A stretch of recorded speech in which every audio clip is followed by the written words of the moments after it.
네, 안녕하십니까. 김 선생의 서울 이야기를 진행하는 강사 김효입니다. 이번 시간에는 파괴와 복원이 반복된 경복궁이란 제목으로 이야기를 좀 드려보도록 하겠습니다. 여러분들 지금 한양 도성 내에 5개의 궁궐이 이렇게 전하고 있습니다. 조선 왕조의 이런 역대 궁궐들이 이렇게 5골이 함께 존재했었던 것은 없었고요. 사실 이것은 시대적인 요구와 또 새로운 준공 혹은 화재에 의한 소각 등이 반복되면서 결국 오늘날까지 이렇게 복원 작업을 통해서 5개의 궁궐이 서울에 남게 되었다라고 보시면 되겠습니다. 그 중에서도 법궁의 역할을 했었던 것이 바로 이 경복궁이었죠. 경복궁은 1395년 완공이 된 이래로 조선 왕조의 이 법궁으로서의 역할을 해왔었고요. 그러다가 553년에 오게 되면 근정전 경회루만 남기고 대화재로 다 소각돼 버리는 일도 겪었고요.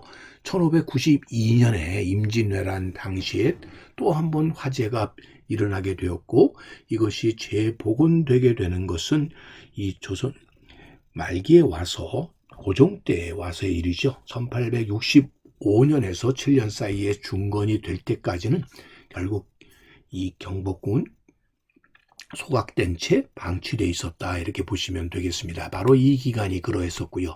그리고 난 다음에 중건 이후에 1896년 아관파천으로 고종이 경복궁을 떠난 이후에는 결국 경복궁은 궁궐로서의 기능을 잃었다라고 보시면 되겠습니다. 자, 그러다 보니까 이 고종이 경복궁을 떠난 이래로 결국 경복궁은 파괴가 되거나 혹은 다른 용도로 활용이 되거나 다시 또 복원이 되는 일들이 반복되어 왔다고 보시면 되겠습니다.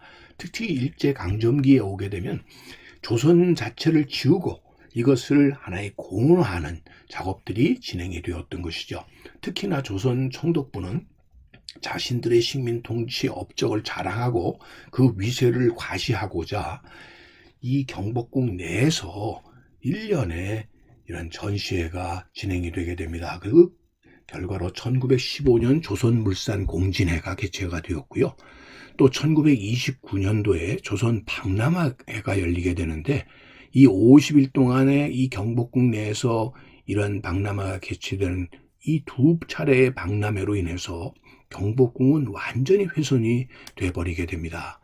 자, 1915년도에 조선물산공진회의 모습이 되겠습니다. 궁궐 자체 내에 이런 전시 공간들이 마련이 되게 되면서 원래의 궁궐의 기능은 잃어버리게 되고 하나의 전시 공간으로, 유의 공간으로 이렇게 바뀌어버리게 되었다라고 보시면 되겠습니다. 이런 일들은 1929년도에 조선 박람회에도 그대로 이어지게 되니 이때에 오게 되면 광화문 자체도 동쪽으로 이렇게 옮겨가 버리게 되고요.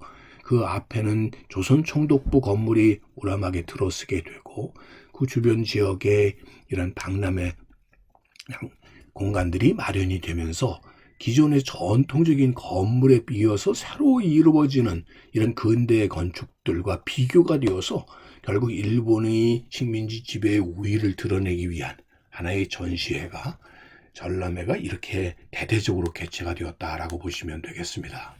자, 그렇던 일들이 이 해방 이후에도 일제와 크게 다르지 않았었던 이런 정부의 궁궐 정책이 진행이 되게 되면서 4.19 이후에 경복궁이 다시 개방이 되었지만 이 공원의 성격이 여전히 강화됐다는 점입니다. 그래서 당시에 무슨 아메리칸 카우보이 쇼라든지 국제 프로레슬링 경기 같은 것들이 이 궁궐 내에서 진행이 되기도 했었고요. 1962년도에는 군사혁명 1주년 산업박람회가 이곳에 개최가 되면서 각종 진열관 건물이 건설이 되었고요. 그 과정 속에서 현재 이 경복궁 내에 잔디밭이 있는 공간들이라는 것은 결국 다 이런 과정 속에서 훼손이 돼버린, 원래 있었던 건물들이 사라지고 그곳 자체가 훼손된 하나의 증거라고 보시면 되겠습니다.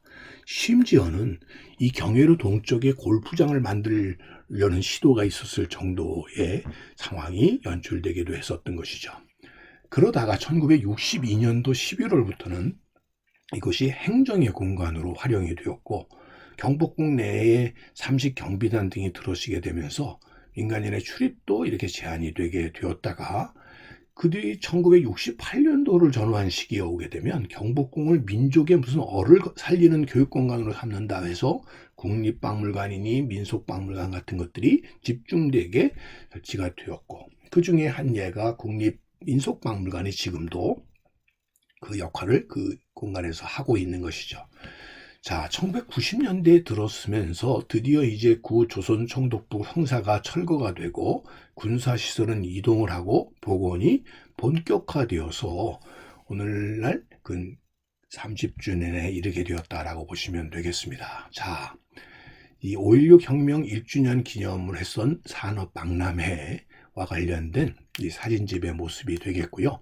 이 당시에 각 부처의 후원으로 군사혁명 1주년 기념 산업박람회가 이렇게 개최가 되었을 때에는 결국 이곳에 경회로 중심의 대소 150여 동의 건물에 16여만 점에 달하는 국내 생산품이 진열이 되었었고, 당시의 일을 확인해 볼 수 있는 곳곳에 건물들이 들어서 있었던 이 당시의 경복궁의 모습을 확인해 볼 수가 있겠습니다. 특히나 이 박람회는 경제 개발보다는 소위 혁명의 정당성을 선전하는 데 집중해서 박람회 건물 이름이 혁명기념관, 방공관, 5개년 경제계획관, 재건국민관 같은 것들이 중심이 되었다라는 것을 이 안내도에서 확인해 볼 수가 있겠습니다.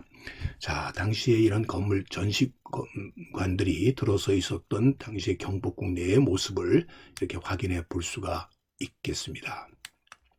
자, 그래서 이 전시관을 관람하고 있던 당시 시민들의 모습이 되겠고요.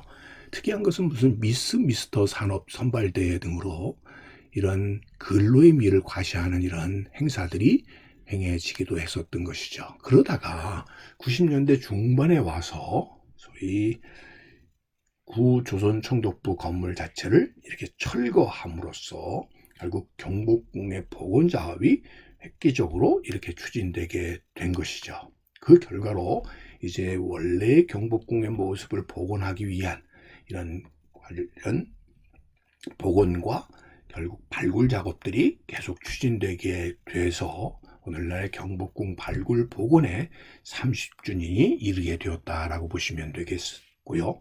이와 관련해서 국립고궁박물관이 특별전을 현재 진행하고 있습니다. 즉, 이 경복궁의 복원과 결국 발굴 작업이라고 하는 것 자체는 결국 우리의 역사를 그간의 역사를 치유하고 과거와 현재를 잇는 하나의 교량으로서의 그런 산업 역할로서 중요한 의미를 갖고 있는 것이 아닌가 싶습니다. 자, 오늘은 경복궁, 이제까지 훼손과 복원이 반복되고 있었던 경복궁에 대해서 꽃밭을 가꾸는 김 선생이 말씀드렸습니다.